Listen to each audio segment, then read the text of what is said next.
Buenas tardes. ¿Cómo desea que le llamemos? ¿Don Emilio, señor Ontiveros? Emilio. Emilio. Vale. En su libro, Una nueva época, los grandes retos del siglo XXI, menciona las nuevas tendencias que emergen, que son bien distintas a las dominantes durante el siglo pasado. ¿Qué papel desempeña la economía digital en estas nuevas tendencias? Es central. En realidad, la revolución asociada al empleo creciente y a costes decrecientes de las tecnologías de la información, lejos de ser una tendencia más en esa suerte de transformación que el siglo XXI está imprimiendo no solo a la economía, sino a las relaciones sociales, constituye, en mi opinión, una tendencia transversal. Lo que creíamos que era simplemente hace apenas 20 o 25 años una fuerza que iba a constituir una vía especial de generación de mayor eficiencia, de mayor dinamización económica, en definitiva, estamos viendo que está alterando pautas y formas sociales que van más allá de las inmediatas generaciones de productividad. Por lo tanto, se podría decir que no hay una tendencia de las nuevas que se va a asentar en el siglo XXI que no esté de alguna forma teñida, impregnada por esas tecnologías de la información, desde la demografía hasta las nuevas técnicas que tratan de garantizar la subsistencia agrícola, pasando por supuesto, por el cuidado, la atención a una de las tendencias básicas, que es el dominio de los viejos sobre los jóvenes y, por supuesto, siempre la aplicación, digamos, al nuevo concepto de empresa, al nuevo concepto de organización, incluida la Iglesia, los ejércitos, ¿no? Es decir, insisto, lejos de ser un episodio importante, puntual, con un impacto más o menos localizado, aunque sea importante, las tecnologías de la información se han constituido, han hecho gala de ese concepto de tecnología multipropósito, y es difícil identificar un ámbito de la vida social, económica, un problema que no haya encontrado una rendija por la que meterse las tecnologías de la información. Por lo tanto, la digitalización en su acepción más amplia, la universalización, digamos, del concepto de sociedad de la información está aquí para presidir todas las tendencias del siglo XXI. ¿En qué medida la economía española necesita del desarrollo de la economía digital? En mucha medida por dos razones, ¿no? Una, porque a pesar de ser una economía avanzada, a pesar de que la economía española, por su peso en báscula, es de las más importantes del mundo, perdimos el tiempo, nos incorporamos tarde a esa tendencia, digamos, a esa irrupción de las tecnologías de la información, porque estábamos entretenidos en actividades económicas mucho más especializadas, muy centradas en la construcción residencial, en la actividad de la promoción inmobiliaria, que, a decir verdad, eran generadoras de una rentabilidad a corto plazo ciertamente atractiva, y que llevó a que tanto los empresarios como las administraciones públicas no prestaran atención a lo que estaba ocurriendo, no solamente en la periferia inmediata nuestra, en el norte de Europa, en el Reino Unido o incluso en Irlanda, ¿no? Sino que perdiéramos de vista lo que estaba ocurriendo en las economías consideradas hoy emergentes, ¿no? Por lo tanto, tenemos un retraso. Afortunadamente, el retraso en la disposición de habilidades y, por supuesto, de inversiones de infraestructuras TIC es mucho más superable que en la segunda revolución industrial, cuando la disposición de medios como las máquinas de vapor y otro tipo de infraestructuras eran costosas y de lenta asimilación. Ahora no ocurre eso, ¿no? Pero cuando efectivamente hemos caído en la cuenta de que la diversificación del patrón de crecimiento es una exigencia básica y que conviene tener una mayor intensiva no solamente en bienes y servicios TIC, sino en habilidades, en alfabetización tecnológica, ha venido la maldita crisis, ¿no? que ha hecho que se regateen esfuerzos, desde luego desde la administración, e incluso que las empresas, aquellas que habían de alguna forma tomado como prioritarias la inversión en TIC, lo estén haciendo ahora a un ritmo más lento, ¿no? Por lo tanto, yo diría que es la gran asignatura pendiente.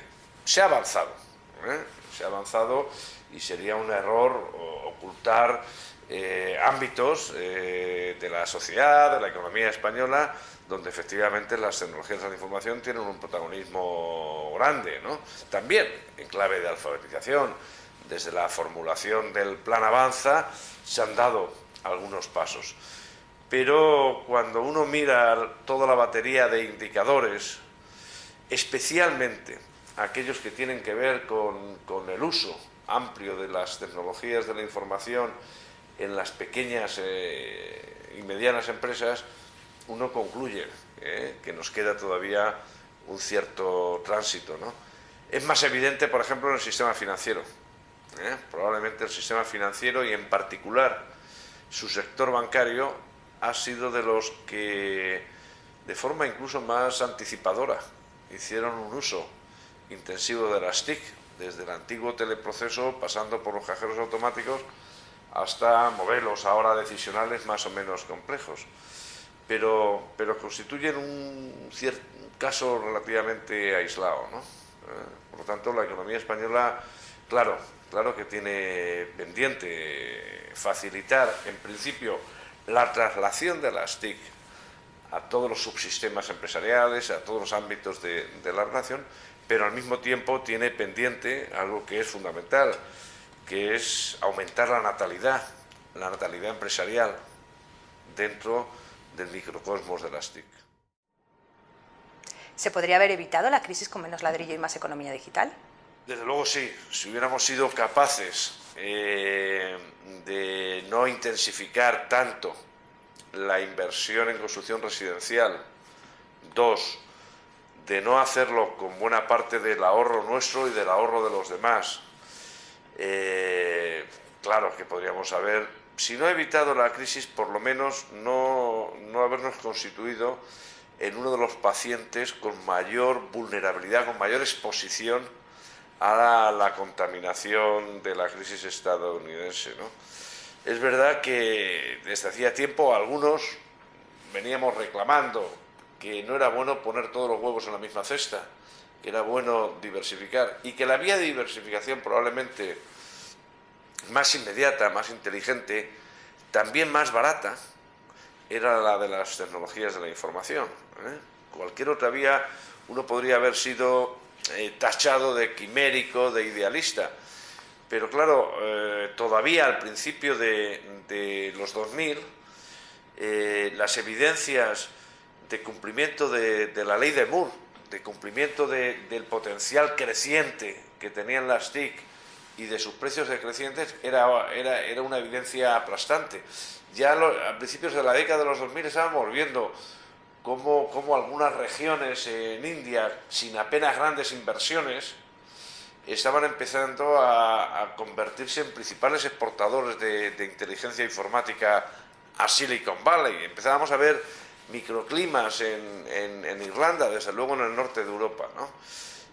Pero como decía al principio, nosotros estábamos cegados, por así decirlo, por tasas de rentabilidad que creíamos que iban a ser inagotables, muy asociadas a a un proceso de revalorización de los activos inmobiliarios, a una fiebre del sábado muy ligada a hacer 650.000 viviendas todos los años. Solo en la última época de esa fiebre empezamos a ver señales esperanzadoras, por ejemplo, en algunos constructores residenciales, ¿no? Por la vía de la incorporación de la domótica dentro de la construcción residencial, etcétera, etcétera. Pero sí, España no sé si podríamos haber evitado la crisis, podríamos desde luego haber evitado el impacto tan singular que la crisis está teniendo en la economía española, que nos va a llevar a muchos años de postración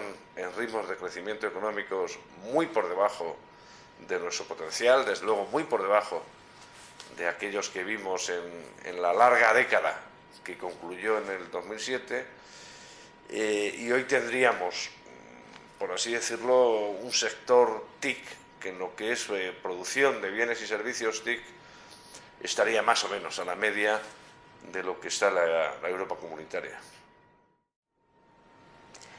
Usted ha publicado que emprender en un país como España no es fácil. ¿En qué medida los emprendedores españoles en un sector como el de las TIC están en desventaja respecto a otros países? Sí, están en desventaja, yo diría, como consecuencia básicamente de tres obstáculos casi estructurales, ¿no? que en el conjunto de la economía, de la sociedad española, existen en relación a países del norte de Europa o del centro de Europa, ¿no? Primero, obstáculos culturales. En esto hemos avanzado bastante, pero todavía en la generación de incentivos, en la generación de estímulos, de señales que en el seno de la sociedad española se transmiten a los nuevos talentos, a los potenciales talentos, el de emprender, el de asumir riesgos no es el incentivo, la señal precisamente más vinculante, ¿no? Hasta hace algunos años, bastantes años, ¿no? Todavía los mejores talentos, la gente con mayor recorrido en nuestras facultades, en las mejores familias, lo que querían era ser abogados del Estado, economistas del Estado. Hace algunos años más, en toda familia el buen talento se hacía cura, militar o abogado del Estado, ¿no? Todavía incluso en el mundo empresarial, en familias donde hay un componente empresarial grande, el mejor de los chavales, el mejor de los hijos, no perpetúa la especie, no reemprende, sino que se pretende colocar en posiciones aparentemente fijas, ¿no? Por lo tanto, culturalmente, ahí tenemos históricamente un problema que yo creo que se está superando, gracias sobre todo a que hemos visto en la última década a gente joven asumir riesgos, emprender y, por lo tanto, exhibirse, valga la expresión, socialmente, tanto más y ser reconocido tanto más que el mejor jugador de la liga de fútbol. Y esto es muy importante, ¿no? Luego hay obstáculos que tienen que ver con el sistema educativo y el sistema administrativo. Es verdad que dentro de, salvo honrosas excepciones, en la Facultad de Alicante, por ejemplo, en el resto no hay de nuestras universidades, incluso de nuestro sistema de formación profesional, no hay habilidades empaquetadas suficientes como para que los chavales, la gente que pueda tener ideas, las pueda llevar a cabo, las pueda emprender. Muy ligado a esto también está la existencia de obstáculos administrativos. La administración no solo no es una comadrona fácil en el nacimiento de empresas, sino que es un obstáculo. Año tras año, cuando sale ese registro del Doing Business del Banco Mundial, yo miro a ver en qué posición estamos regular, estamos en posiciones muy por debajo de lo que es la media de la OCDE, pero cuando uno va al subgrupo de indicadores de exigencias para crear una empresa, bueno, estamos muy abajo en lo que es número de procedimientos, se exigen todavía trámites en una cuantía elevada, y plazo, número de días, ¿no? Es verdad que el capital necesario en términos del PIB per cápita, de renta per cápita, no es elevado, pero no es fácil, no se facilitan las cosas. Estamos todavía lejos de aquella aspiración. Recuerdo en la ponencia en la que se apoyó el Plan Avanza de crear una empresa en 2 días, como ya se estaba haciendo al principio de la década en el norte de Europa, ¿no? Y eso exigía, lógicamente, una interlocución digital única en toda España. Ese es el segundo grupo de obstáculos. Probablemente tiene que ver no tanto con el grado de descentralización administrativa en nuestro país, de descentralización territorial, que en mi opinión es aceptable, sino en el grado de coordinación de competencias, de tareas entre las distintas administraciones. Y el tercer conjunto de obstáculos que diferencia no positivamente la creación de empresas en nuestro país frente al resto de las economías avanzadas es de naturaleza financiera. Nuestro sistema financiero está muy bancarizado. Probablemente es el sistema más bancarizado. Cuando hablamos de bancarización nos estamos refiriendo al papel que tienen los bancos, las cajas de ahorros, las cooperativas de crédito en la canalización del crédito, ¿no? Eso quiere decir que fuera del mundo bancario las posibilidades de captación de financiación, por ejemplo, para nutrir la adolescencia o la infancia de una empresa, son escasas. El desarrollo de modalidades como el capital riesgo en nuestro país, sobre todo en su modalidad de capital semilla, es muy reducido, es prácticamente testimonial. En las estadísticas convencionales vemos que el capital de riesgo está desarrollado, ¿no? Pero eso en las modalidades ya de negocios existentes. El capital de riesgo puede estar financiando una empresa como Cortefiel, pero muy poquitas empresas que nacen de la nada, y mucho menos en sectores como el de las tecnologías de la información, ¿no?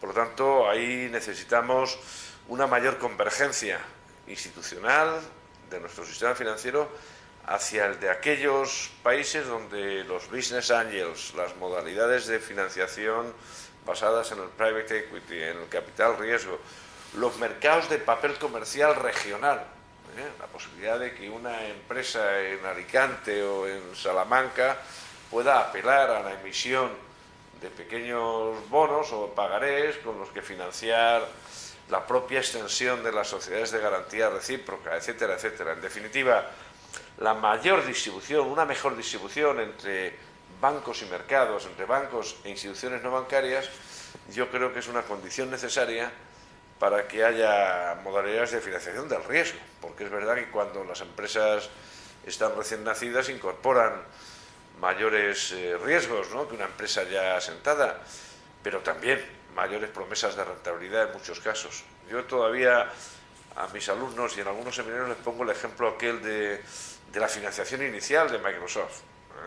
Hace poco, cuando se celebraba el aniversario de la creación del 30 y tantos aniversario de Microsoft, aparecía en la prensa americana una fotografía de los que la montaron. Tenían una pinta tremenda, ¿no?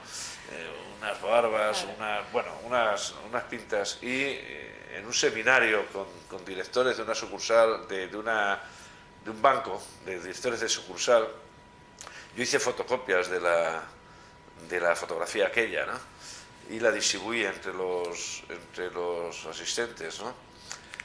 Ninguno sabía a qué correspondía, porque no había pie de página, ¿no?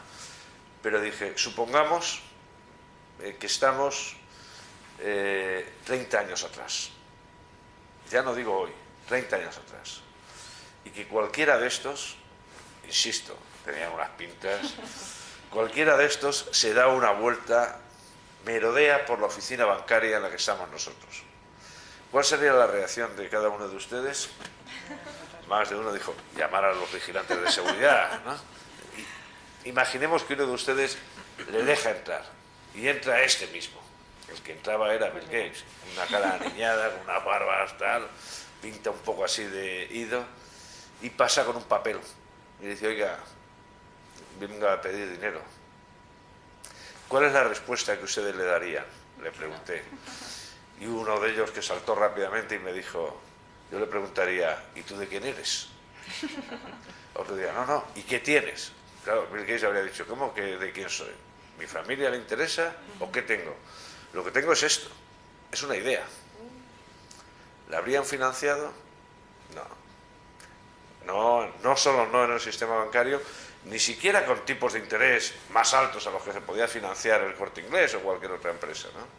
Sin embargo, en Estados Unidos había huecos de financiación, bonos high yields, bonos basura, etcétera, etcétera, donde inicialmente encontró acomodo a esa financiación. Pero me atrevería a decir que ya no solo hace 30 años, sino que si el experimento lo reprodujéramos hoy, nos podríamos encontrar con sorpresas desagradables, ¿no? Y ese es el tercer tipo de obstáculos. En España hay financiación, pero los riesgos, la financiación del riesgo parece conducirse hacia destinos más tradicionales que hacia el de las tecnologías de la información. Entonces, ¿se podría decir que en España tenemos un poco más de miedo al riesgo? Sí, claro que sí, hay mayor aversión al riesgo. Eso, la respuesta es correcta. Lo que ocurre es que la realidad, la experiencia, lo que nos ha demostrado es que ese planteamiento es erróneo, porque la actitud, el miedo, la aversión, no se corresponde con lo que luego ocurre. Y lo que ha ocurrido con la construcción residencial es un ejemplo suficiente, o con la industria de servicios financieros, ¿no? Hay una mayor inhibición, hay una mayor aversión a determinados riesgos, es verdad, y hay también un mayor temor al fracaso, que es algo que pesa también en la toma de decisiones. Pero eso tiene mucho que ver con lo que comentábamos antes de restricción, de obstáculos y de inhibiciones culturales, ¿no? Pero sí, la respuesta es sí. A un riesgo convencional, sí. ¿Qué políticas deberían reclamar los emprendedores TICs en un país como España? Bueno, yo creo que es muy importante que cualquiera que tenga un ramalazo, algo de vocación, algo de inquietud emprendedora, no confíe demasiado en las administraciones públicas, no confíe demasiado en los apoyos. Puede confiar en las instituciones en otros términos, pero no como vía para dotar de viabilidad su propio proyecto, ¿no? Yo creo que lo primero que habría que hacer es eliminar los obstáculos genéricos que se interponen a la actividad emprendedora en general, ¿no? Y en particular a lo que sí deberíamos aspirar, desde luego, es a la disposición no tanto de ayudas públicas, en las que yo siempre soy escéptico, pero sí por lo menos que haya un microclima, una recepción equivalente a la que hay en otros países. Alfabetización, claramente.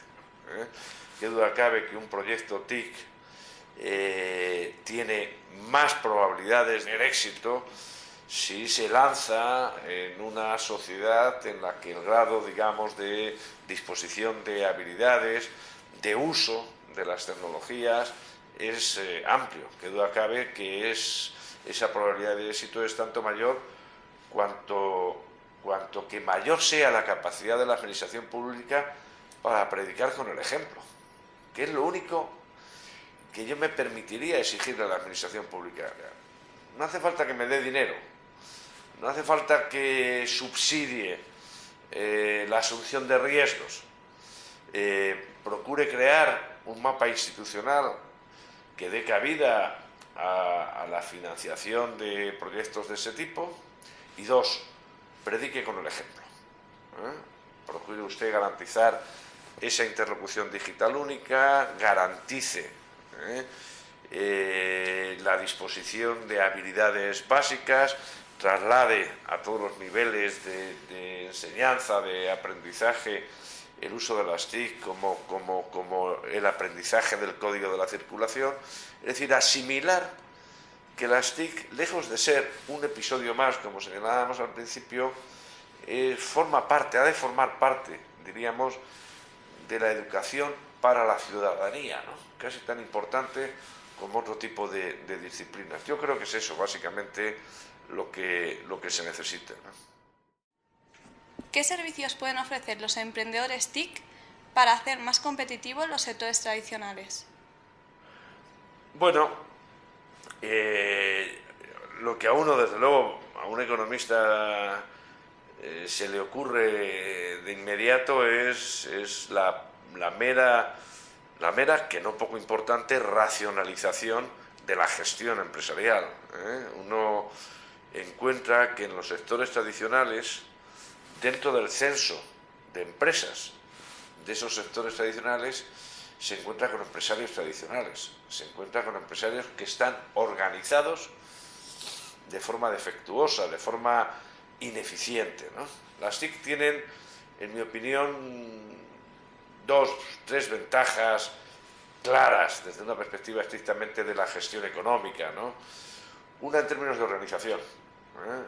Yo lo he experimentado en esta empresa. Esta empresa la fundamos hace ahora 25 años otros 2 profesores de universidad y yo. Tuvimos la suerte de entrada de contar con gente pionera en el manejo, efectivamente, entonces de las habilidades informáticas más extendidas, luego de las TIC en su acepción más amplia. Las ganancias de eficiencia en términos organizativos están claras, en términos de disposición de una organización informal, plana, de prescindir de esquemas, de organigramas al uso, ¿no? De utilizar, por supuesto, posibilidades de descentralización sin necesidad de incurrir en los costes de localización al uso, etcétera. Por lo tanto, hay una serie de ventajas organizativas que son obvias ya a estas alturas, ¿no? En la toma de decisiones, pero luego en la propia gestión, financiera, por ejemplo. España, a pesar de ser un país, digamos, como señalábamos antes, con un sistema financiero que ha tenido una presencia económica muy grande, todavía el grado de autonomía en la gestión financiera que tienen los empresarios a cierto nivel, medio o bajo, es limitada, ¿no? Empezamos a ver portales en los que hay intercambios de información, de financiación, etcétera, etcétera, ¿no? Por lo tanto, yo diría que hay un primer conjunto de utilidades, ¿no? De aplicaciones claras que tendentes a mejorar la gestión. Afortunadamente, las TIC al día de hoy ya han dejado su impronta en el resto de los subsistemas empresariales, también en pequeña empresa, en la logística, desde luego, en la distribución, en la producción, etcétera, ¿no? Pero si yo tuviera mañana que destacar algo, tendría que ver con la gestión y, desde luego, también con la internacionalización. Es decir, uno de los elementos que tienen que asimilarse ya por todas las empresas españolas es que el mercado interior no es precisamente el único relevante, más aún en una etapa en la que se avecina, en la que la demanda nacional, la demanda interna, va a seguir estando manifiestamente debilitada. Por lo tanto, hay que mirar fuera. Y mirar fuera ya no hace falta irse a Barajas cada 3 días, ¿no? Mirar fuera significa entrar en comunidades, contactar, utilizar esa conectividad que propician las TIC a precios bajísimos para estar presente internacionalmente, ¿no? ¿Crees que en España la gestión empresarial sigue muy anclada a lo tradicional o ya ha evolucionado? Ha evolucionado, ¿eh?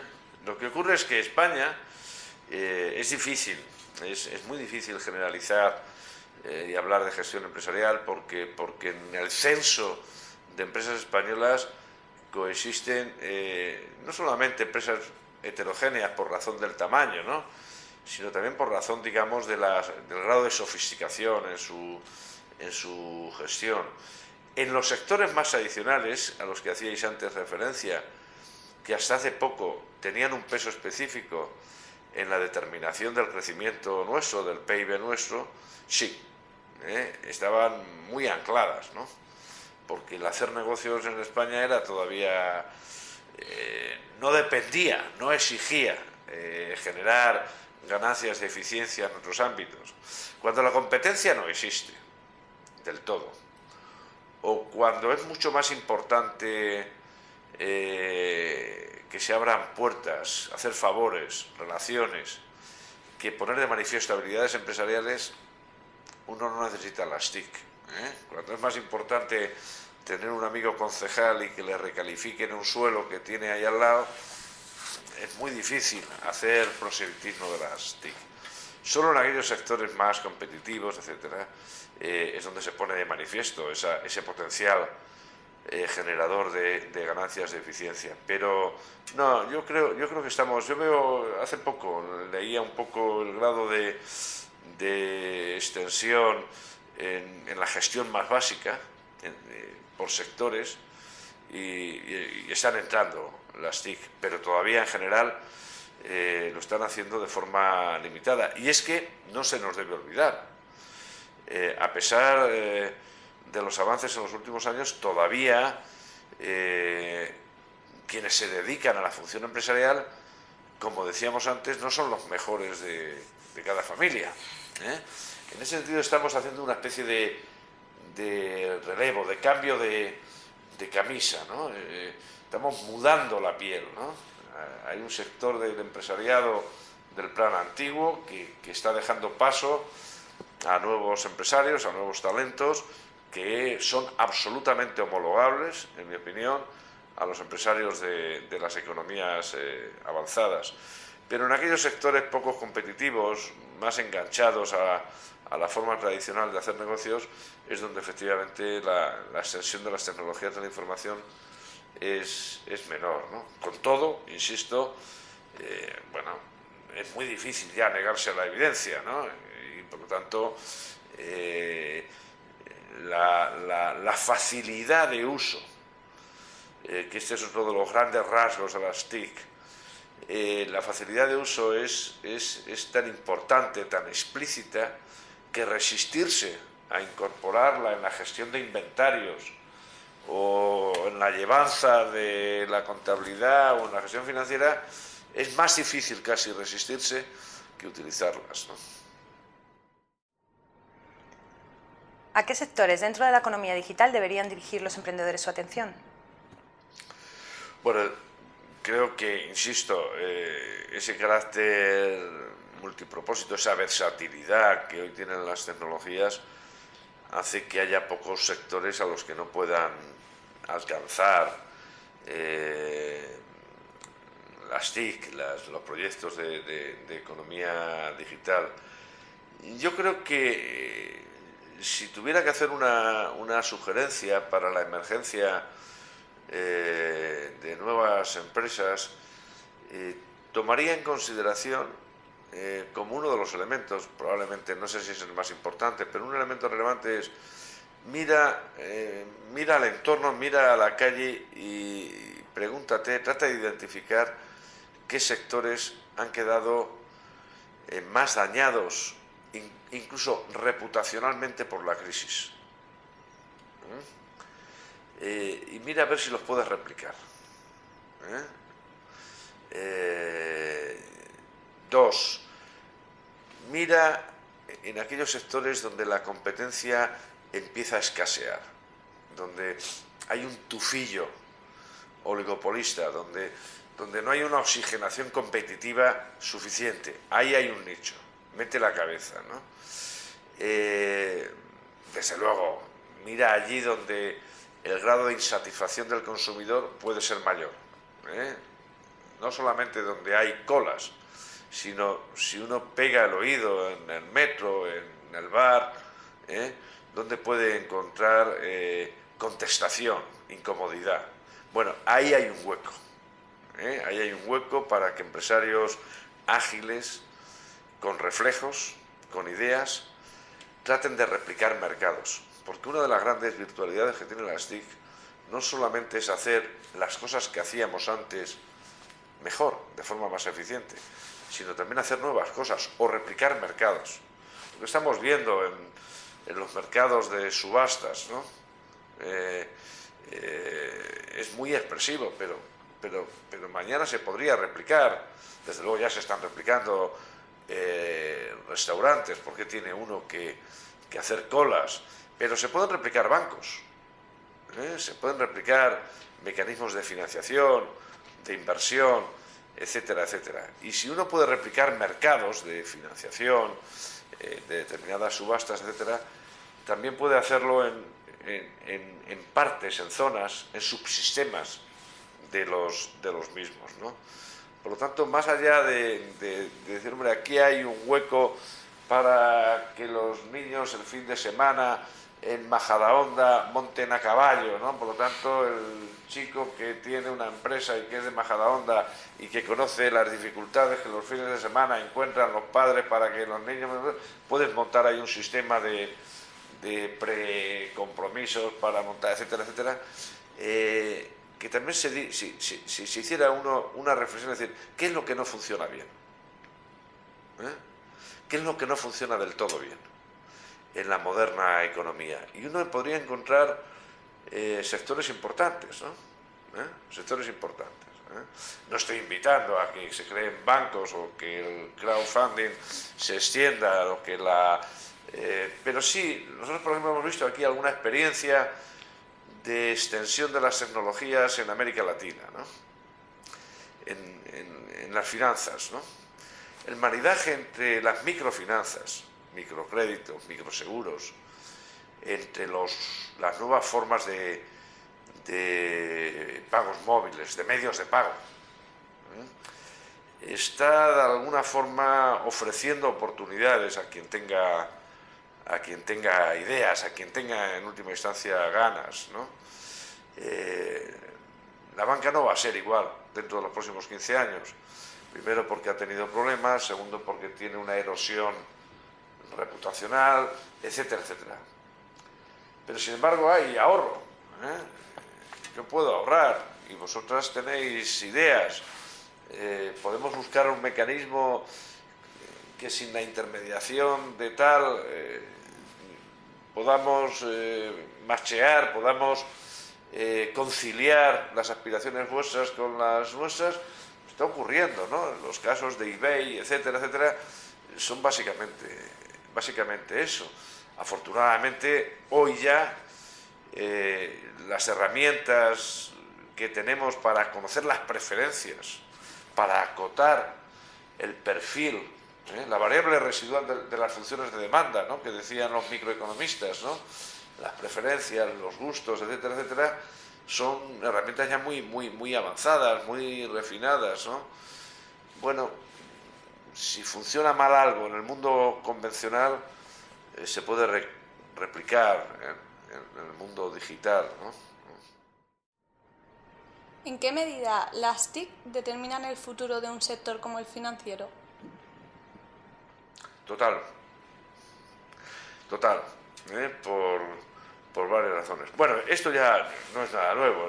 El sector financiero, hace años, comentábamos antes, que vio claro que no solamente era un mecanismo para contener sus costes laborales, que es una de las fuerzas que actúa en todos los sectores, en todos los sectores de la economía, en todos los empresarios. La gran obsesión es la contención de los costes derivados del factor trabajo, sino que al mismo tiempo el sistema financiero fue consciente de la conectividad necesaria, de la disposición de velocidad suficiente en procesamiento de operaciones, en definitiva de la escala, del concepto de escala como generador de rendimientos, ¿no?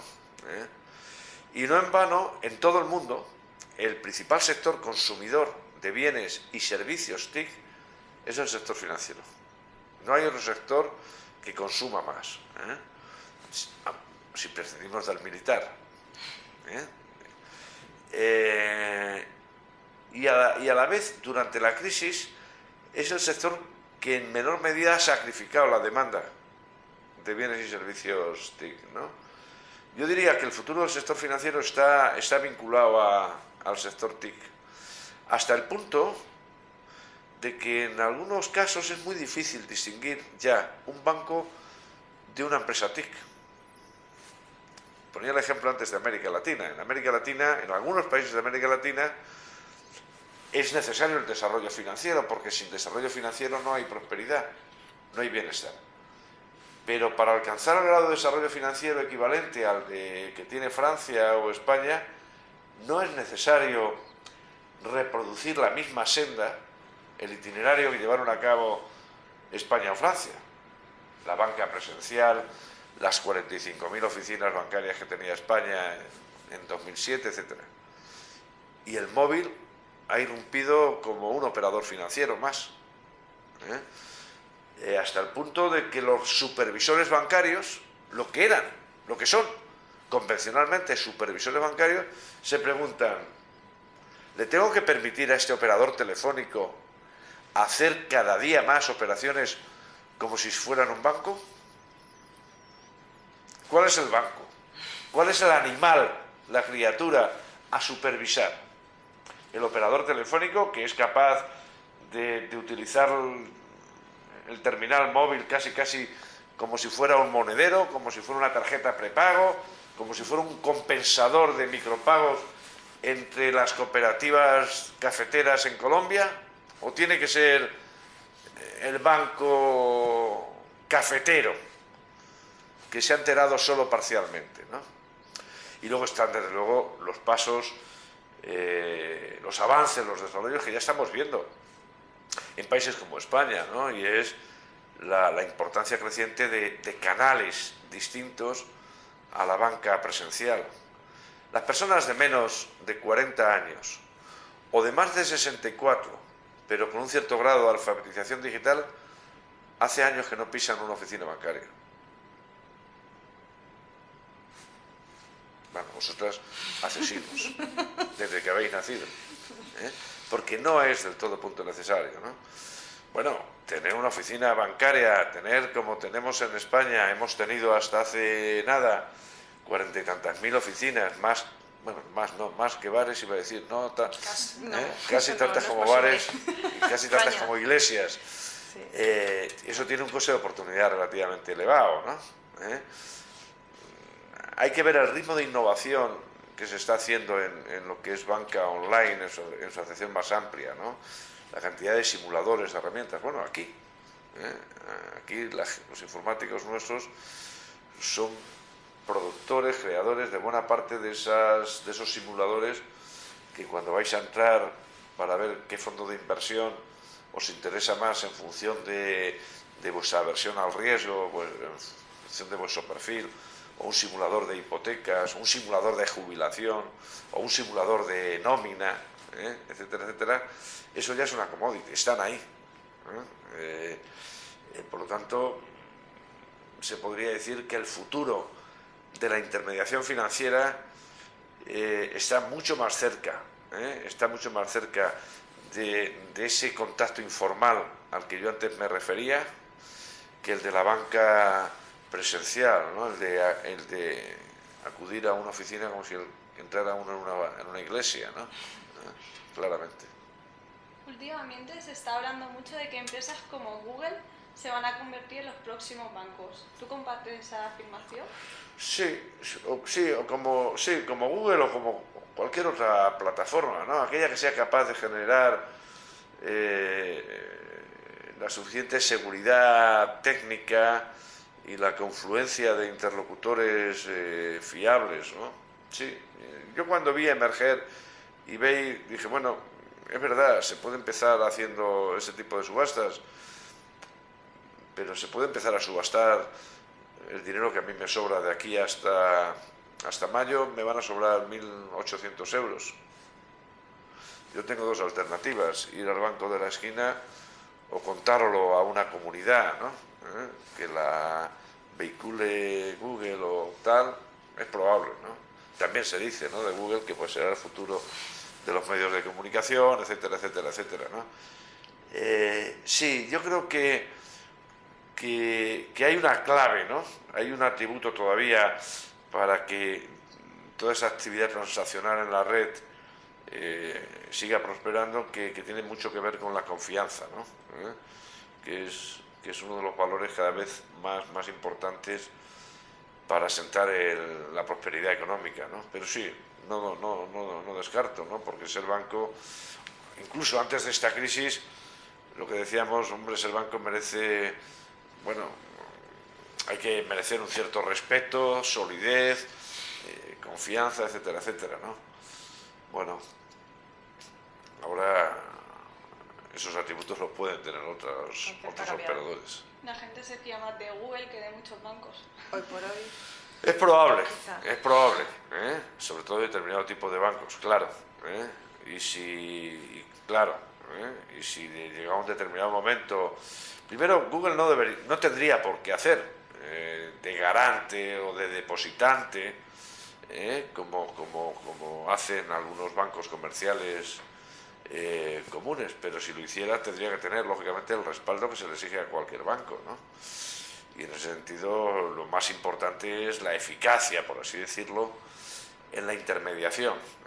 La tarea de un banco es poner en contacto, es hacer de Celestina, eficiente entre aquellos a los que les sobra algo de ahorro y aquellos que tienen un destino más inteligente, más productivo para ese mismo ahorro, ¿no? Bueno, es verdad que en algunos países esa función de Celestina no la hacen muy bien,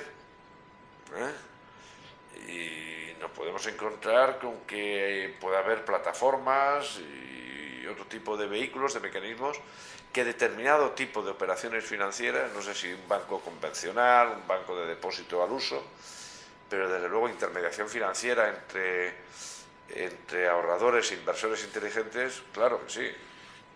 No solo Google, cualquier otro tipo de empresa que surja en la red, por supuesto. Ya está. Pues muchas gracias. Sí. Hemos terminado. Genial. Encantado. Súper interesante. Súper interesante.